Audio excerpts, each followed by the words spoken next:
with senior linebacker Paxton Cook as game week is here. Thursday night in Turpin Stadium, the Demons play Southeastern. Paxton, how long, how eager are you? How long has this been building up this week? Absolutely. I mean, since camp, I guess you could say. It's been a couple weeks since we've kind of started gearing toward them. This week can't go by fast enough. We're excited.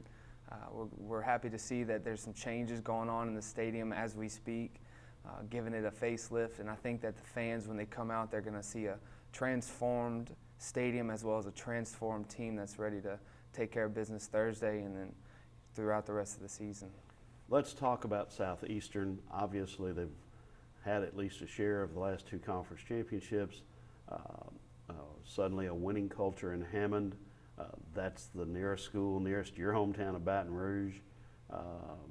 This is a very big game. Talk specifically about the football team that you'll be lining up against on Saturday or Thursday night. Well, they're a very proven team, and their record goes to say that. And I think that they've got a lot of athletes that we have to contend. Obviously, they do have a winning culture down there, and that's something that we have to counter and hit them in the mouth with something early to show them that we're here, we're ready to play. But we also respect them because they're a really good team, and they've shown that over the years.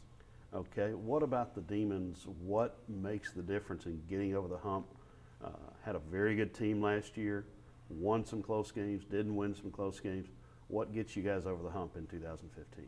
Well, I think the camaraderie this year is better than it's ever been, and I think that these guys are willing to fight for the man next to them, and I think that in the fourth quarter that's going to come down to winning and losing. And as a team, I think we're paying attention to the small details.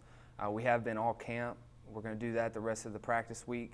And then when Thursday comes around, I think it's just going to be go out and play, free your mind and free your feet, and we're going to play fast.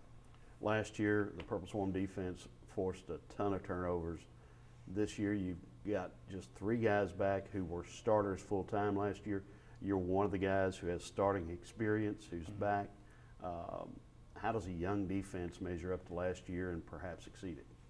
Well, I think the biggest thing we're going to rely on is our heart and our speed.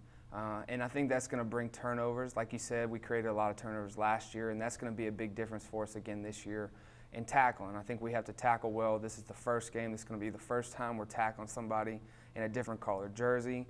And I think that's going to say a lot about who we are as a defense, and it's going to kind of set the tone for the rest of the season.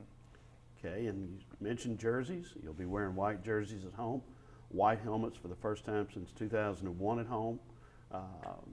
What's whiteout night mean to the football players? Well, it brings a little bit of a swagger that we have, but it kind of provokes it a little bit more. We wore our white helmets for the first time yesterday in practice, and they look good. And like Coach T says, you look good, you feel good, and you're going to play good. So hopefully that'll bring us some swagger, and it'll bring us a little bit of good luck. Because that 2001 team was pretty good, if I remember. Thanks, Paxton. Thank you.